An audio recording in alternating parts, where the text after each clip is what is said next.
Hello মিষ্টি বন্ধুরা, তোমরা সবাই কেমন আছো? আশা করি ভালো আছো, সুস্থ আছো। আমিও ভালোই আছি। তোমাদের সবাইকে স্বাগত জানাই মিষ্টি রয় ব্লগে।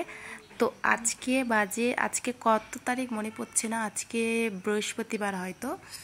তো দেখো আমি সকাল সকাল সব কাজ কমপ্লিট হয়ে গেছে, আর মনটা ভালো না। কিন্তু তার আগে দেখো আমাদের একটা নতুন ঘর তৈরি হচ্ছে, তো এটা তোমাদের সঙ্গে শেয়ার করব, রান্নাঘর। আর এই যে সকাল সকাল রান্না হয়ে গেছে মাছ। আজকে বুধবার ছিল, তো তোমাদেরকে ভুল বললাম যে বৃহস্পতিবার ছিল, আজকে বুধবার ছিল। আর দেখো মাম্মামকে তো স্কুলে পাঠিয়ে দিয়েছি, আর ডাক্তার দেখাতে যাব ভাবলাম, কিন্তু যাইনি। তো বুধবারে বসে, কিন্তু আমার মানে যেতে একটু লেট হয়ে গেছে, তাই আগের বুধবারে যাব। আর শরীরটা একটু ভালো ছিল না, কাজকর্ম করতে লেট হয়ে গেল, তাই যেতে পারলাম না। আর দেখো তোমাদেরকে দেখাচ্ছি, ওই দেখো আমাদের ঘরের উপরে কি,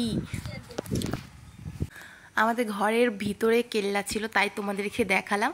আর এটা হচ্ছে বৃহস্পতিবার, সেদিন আর ব্লগ করতে পারিনি। তারপরে দেখো আমি মাম্মামকে ওদিক থেকে স্কুলে দিয়ে ওদিক থেকে আমি চলে গেলাম বাজারে। তো সবজি বাজার কিছু ছিল না, তো সবজি বাজার করলাম, শাক নিলাম, আর নিয়ে আসছিলাম মশলাপাতি কিছু। আর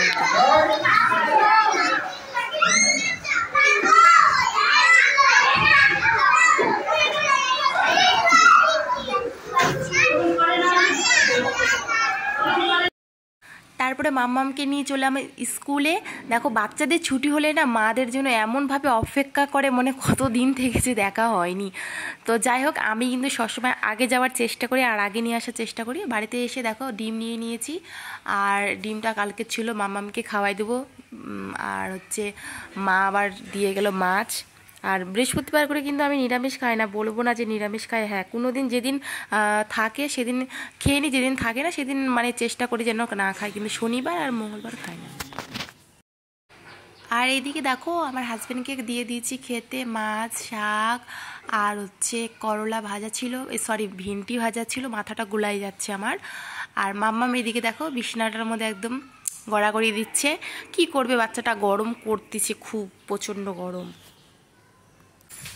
আর কি হয় বলো তো, কখনো কখনো না এত কষ্ট লাগে, মন খারাপ লাগে, কিন্তু মানে বুঝে উঠতে পারি না। আর বলবো তো বলবো মানে কাকে, বুঝতেই পারি না। তখন মানে মনটা খারাপ লাগে, কিন্তু তারপরও আমি তোমাদের সামনে কিন্তু মানে যতটা পারি হাসি খুশি ভালোভাবেই ভিডিওটা দেখাতে। জানো ঘরের ভিতরে মানে জিনিসপত্র সব কিছু নষ্ট হয়ে যাচ্ছে, ঘরের ভিতরে রান্না করছি তো, তাই। আর মাম্মামকে নিয়ে দেখো বিকালবেলা বের হয়ে গেছি। আর তাছাড়াও একটু মানে মানসিক দিক দিয়েও আমি ঠিক নাই, মানে কি বলবো তোমাদেরকে। তো যাই হোক, তোমাদের সঙ্গে আর বেশি কিছু এখন শেয়ার করলাম না। কোনো কিছু শেয়ার করলেই তোমাদের সঙ্গে পরে তারপরে আবার বকাবকি শুনতে হয়।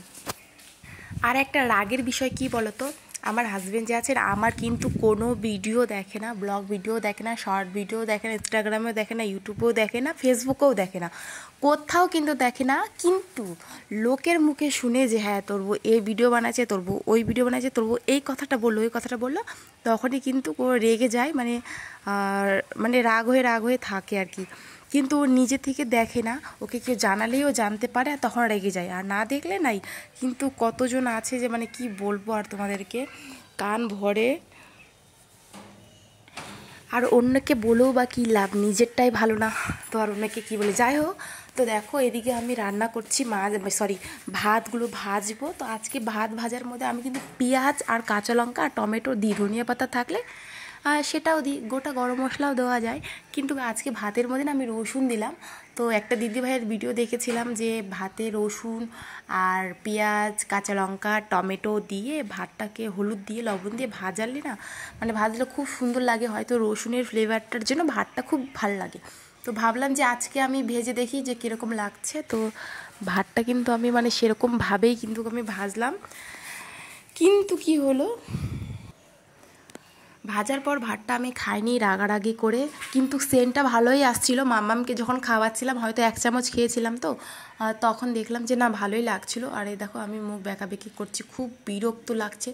গোটা ঝাঁজটা একদম ঘরের ভিতরে আসতেছে, আর ওই বাইরে দিয়ে হাওয়াও আসতেছিলো। তাই ওই যে মাম্মামের ছোটো বোর্ডটা ইসে করে দিয়েছি, ওখানটায় আর লাগিয়ে দিয়েছি, তাহলে হাওয়াটা আসবে না, নাহলে বারবার করে গ্যাসটা নিভে যাচ্ছে। এই আমার এই রান্নার কষ্ট, রান্না করার জায়গা নয়, এদিক ওদিক শুধু গ্যাস সিলিন্ডার নিয়ে ঘুরে বেড়াচ্ছি। যাই হোক, ফাইনালি আমার রান্নাঘরটা হয়ে গেছে, কিছুদিন পরে আমি সেখানে রান্না করব, তোমরা দেখতেই পারবে। বলে না, যতই কাল রাত হোক সকাল তো হবে, সেরকম যতই কষ্ট হোক মানে সুখের দিন তো আসবে। যাই হোক, তো এই কষ্টের দিনটা অনেক তাড়াতাড়ি চলে যাচ্ছে, কেননা আমার রান্নাঘর কমপ্লিট হয়ে গেছে, তোমাদের সঙ্গে শেয়ার করব। তো চলো, আজকে ভিডিওটা আমি এখানেই শেষ করছি। তোমাদের ভালো লাগলে অবশ্যই একটা লাইক করো, কমেন্ট করে জানায়ও। আর হ্যাঁ, তোমরা কেউ চ্যালেঞ্জ ভিডিও বা ইটিং শো দেখতে যদি চাও, তাহলে অবশ্যই কমেন্ট করে জানাবে।